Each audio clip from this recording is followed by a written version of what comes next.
Good evening, everybody. Welcome to Facebook Live and Eating the Elephant, where we talk about Hurricane Michael. We talk about recovery tips and insurance information. And tonight we're going to be focused on a single thing. Tonight we're going to talk about contents. It seems to me that we've had a lot of people that have already gotten this part resolved, but we have an awful lot of people sort of revisiting things now that everybody's been very concerned, of course, about getting a roof on, getting the tarp off.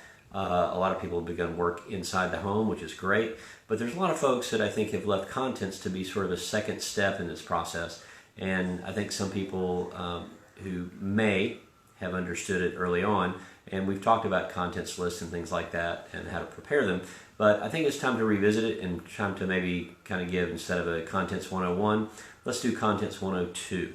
And this can be the most arduous part of the process for some folks. Not that there's not an awful lot of opportunity for things to be arduous in the post-Michael world, but once you've gotten some money from your insurance company, once you've hired a contractor, that process is at least partially out of your hands. You're not going to be the person likely hanging the drywall or putting on the roof, but there's not anybody else really that can control your contents. An adjuster can come in and tell you what they think it's going to cost to rebuild a house.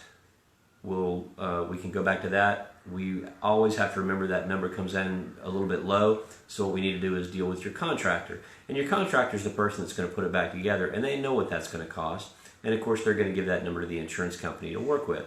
But you're going to be the person that's going to have to do something with your contents, because while contractors and adjusters know how to rebuild a house, they don't know anything about what you had in it. Everybody has different things in their home, and there's two ways to do it, and we're going to focus really strongly on one. The first way is that you can there's a service out there. An insurance company can send people to your home, or you can hire one for if you like, and bill the insurance company, but usually the insurance company sends these folks, and basically they'll do the job for you. They'll come in, they'll inventory, they'll throw away the things that need to be thrown away, although right now that's probably already been done. And they'll count things, they'll wrap up things that can be salvaged, they'll value them for you, which is certainly a help. You don't have to go in and try to figure out what this fork was, or how much that chair cost, or what you paid for this laptop. They can go out on the web with software and automation, and they can pull out current pricing for a lot of the things in your house. There's a couple of different things that you can do. What I would like to say, if you decide to go with a service with your insurance company, there's some advantage to that. Number one, it can be less emotional. If you're still very shaken up by this storm, as many of us are, then it can be a less emotional process. It's certainly less work for you, because you don't have to go through the process of documenting the things at your house. The pricing, of course, is done for you, as we said, and frankly, they're a lot more thorough. These are people that do this for a living, and they tend to pick up the small stuff. Everybody knows about the TV and the couch, but they tend to be very, very effective at finding all the little things. Counting the number of forks you have, the number of salt shakers. There was a container of toothpicks, I think, in one of our office contents reports that certainly we never would have picked up on. And it seems like a very small thing to you, but all of those small things add up in value. So those are some advantages. However, I think most people have opted for sort of what I would call option 2 tonight, and that's to do it yourself. You're going to be the person in control of your process. There are several advantages to this. Again, as I said, you are in control of the process. You run the show from start to finish. You know what's important to you in your home and what's not. This can be to your disadvantage sometimes, because things that aren't important to you do still have value, and people tend to forget to put them on the list and assign them a dollar figure that they're entitled to recover from their insurance company. It can be a little bit more accurate, especially on very special items. There may be things of special value, and the people that come in and do this for a living may not necessarily recognize these special values. They may, if we had a piano, for instance, that came through, this information came through our office, and it was valued at around $3,500, because that's kind of what it looked like. And what they didn't understand was they didn't have the history on that piano. They didn't really understand how old it was. They didn't have the expertise to value it properly. So fortunately, the homeowner was able to come in and help out with that valuation, and we were able to improve things. But you also will trust the numbers more. Whether they're good, bad, or indifferent, if they're numbers that you come up with, you will have more faith and more confidence in those numbers, whether they're more correct or not. Because I think we all have a certain trust in ourselves where it's a little more difficult to trust strangers. And I think we're all a little more suspicious these days sometimes, maybe than is normal. Frankly, you can do both if you want to do hiring a service and doing your own, and then you can compare the two lists. There may be things on the insurance company content services list that you forget. There may be things on your list that they didn't pick up on, and you can kind of get the best of both worlds if you really want to. Personally, both for our office and for our home, I opted for the second option, which was doing it ourselves, but this is something I'm very comfortable with. It's a world I live in. Again, if it's very difficult, if you're trying to do it from far away, if it's very emotional for you, you might opt for a service. It's a decision you can make, and you need to be in control of which of those two options you use. I do want to talk a little bit about, and I want to spend the bulk of our time tonight on option 2. If you do it, what are the best ways to do it? What's most effective? This is a perfect eating the elephant item, because people just look at, particularly if their home's very, very damaged, and they look at this process and they can be overwhelmed. You have to take it into small bites, just like we talk about eating the elephant one bite at a time. The contents process is no different, and it's simply a subset of the eating the elephant process. There are some things you can do to make it easier, and I've made some notes here, so forgive me if I look off camera. First thing you need to know is you don't have to use the form that the insurance company gives you. Some of those forms can be very intimidating. They have a lot of information. They could be 8 or 9 or 10 columns wide. They ask things like, well, when did you buy it? Do you have a receipt? Where did you purchase it? How much was it? Stuff that none of us know. There are those rare cases when you may have bought something very recently. You may have a credit card statement. But for most of the things that we have in our homes, we don't really have much of an idea where it came from. We might have a general idea, and we certainly don't remember what we paid for it. So what I'm going to say is, don't sweat the details. Where you can, take a guess. Where you can't, leave it blank. If you really don't know what that TV costs, or that couch costs, or that chair costs, don't feel pressured to jump in and try to put a value on it that you feel like you're going to be stuck with. If it's making you a little bit crazy, if it's giving you anxiety, you leave it blank. That's the way this needs to work. You shouldn't make this process any more arduous on yourself than it needs to be. And you shouldn't feel like you need to give a level of detail that's just unrealistic in the post-Michael world. What I personally did, I really enjoyed, I'm an Excel guy, I'm a numbers guy at work, so I did all of my contents lists in Excel. I like the little boxes. I could sort things by room or by price. I could change prices when I look something up on the internet without having to scratch things out on a handwritten list and write something in the margin. Again, up to you and whatever's comfortable for you. If you want a spiral-bound notebook, if you want a notepad, sticky notes, whatever's good for you. I like something that's electronic so I can easily change and edit it and print out multiple copies, save it in multiple places so I don't lose it. I would also say that pictures are very, very good for you in this process. Even if you come into your home and let's say it's very, very badly damaged and you take pictures after the fact. What I would say about that is when you're going through and making your contents list, before you do that, go somewhere like CVS, Walgreens, Walmart, Target, and print out actual physical hard copies of your photographs. You will find that it's much easier to deal with them in physical form than it is trying to flick through your phone or swipe on your iPad or something such as that. You can take things and group them together. You can slide all of your living room pictures over here and all of your kitchen photos over here, and maybe all of the furniture goes in a different pile, and you can move things around, and it's much, much easier for you to process this in your head because, again, it can be very overwhelming. And if you can break it down into small physical bites, it can be much, much easier for you to do. I would also say you don't have to do this all at once. The best process, the easiest way for you to do this is to go room by room and do it one at a time. What I would say is you can do sort of a virtual shopping tour. You can sort of stand there if you have to, if you don't physically, if you're not able to look physically at what's going on, if you just have photos, you can stand there by yourself. This is best done with someone else, like a husband and wife. The wife can stand there and stand in her kitchen and sort of virtually look around, and she can dictate what she sees. I have this many dishes, I have this many glasses. Do not fall for taking video. Video is very, very, it's just difficult to manage. You can't take piles of video and move it around. You can't take something from this part of the video and very easily move it to this other part of the video.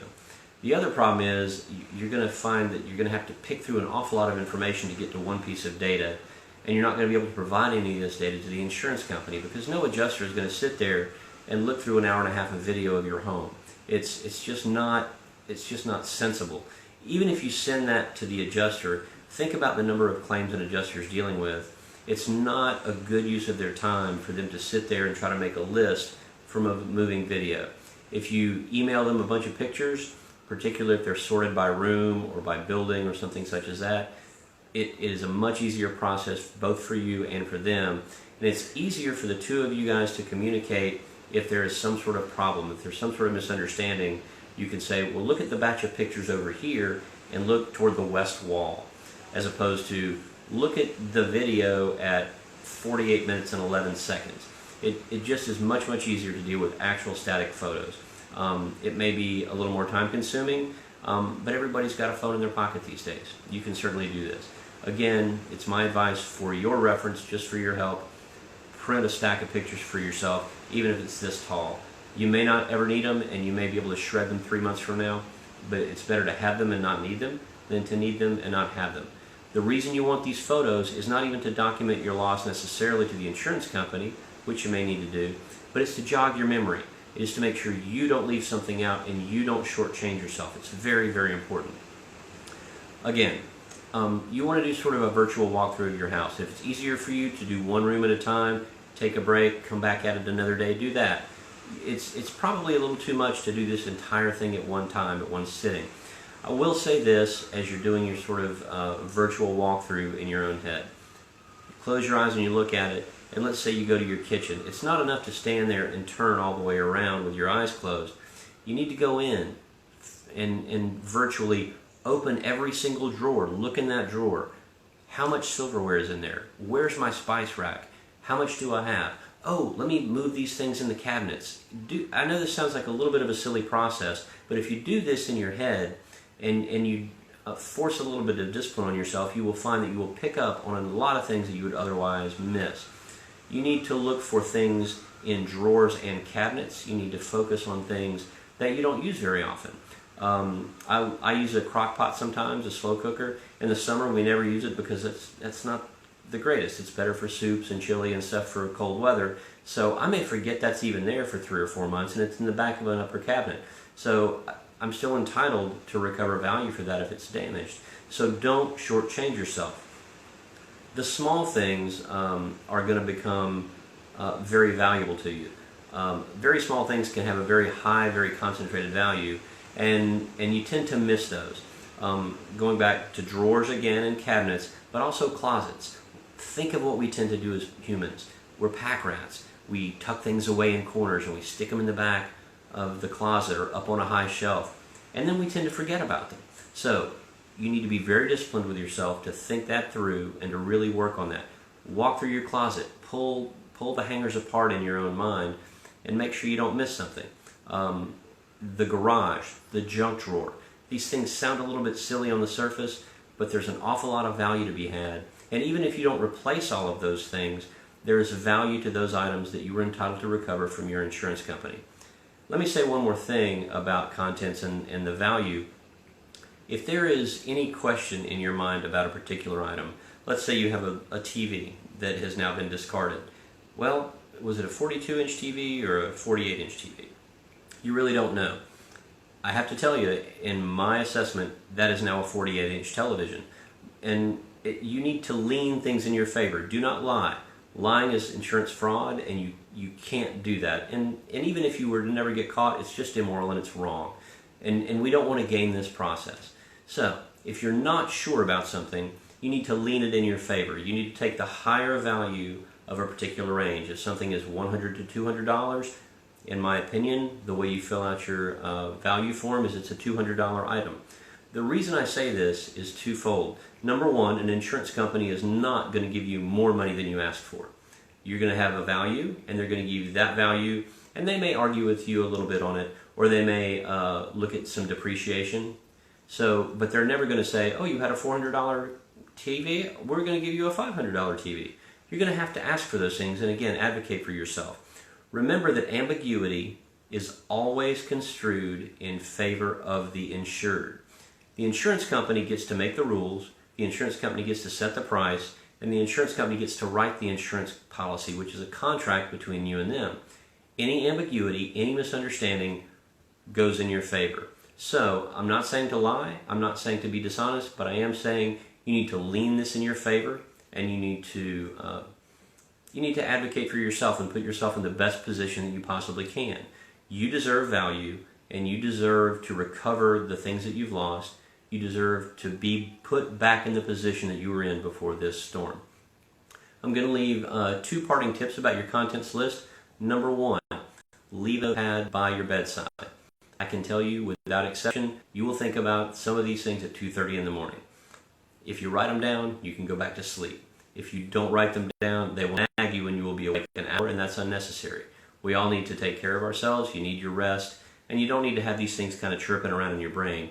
You need to write them down, get them off your mind. Another thing you might consider doing is putting a notepad in your vehicle. Not because I want you making notes at the stoplight. That's not a good idea. We don't need you writing down things while you're driving. Adding a damaged vehicle to a damaged home is a terrible idea. But you will have some opportunities sitting in a parking lot or something when you can scribble a note, and that may help you as well. The second thing I'll tell you, and this will be where I close up, is after this process is completely over, after your home is fixed, after you move back in, after you buy new furniture, and after you can sit calmly and realize that this is all in your rear view, I want you to think about going through this process again, this sort of virtual walkthrough tour in your own mind. And you and a partner, spouse, boyfriend, girlfriend, one of your kids or grandkids or something like that, do the same thing. Once everything's put back where it's supposed to be, try this process again. Not because I want you to make another list, but what you could do is you may be looking around and go, oh, we had one of those over there. And I think what you'll find after this process is completed is that once things are back to normal and they look the way they should instead of the way they do now, you'll have a tendency to jog your memory. Your claim may have been closed for 3 months or 6 months, doesn't matter. You're still entitled to that money, you're still entitled to recover what you've lost, and you can simply make a little list, send it to the insurance company or your insurance agent. They'll reopen that claim, write you a check, close that claim right back up. You are entitled to recover everything you lost in this storm. We're going to leave it there. We'll see you again on Sunday. I hope everyone is having better luck. I hope everyone's making progress, even if it's slow. Every single day, put one foot in front of the other and look for the opportunities to improve your day. Thanks very much. We'll see you in a couple of days.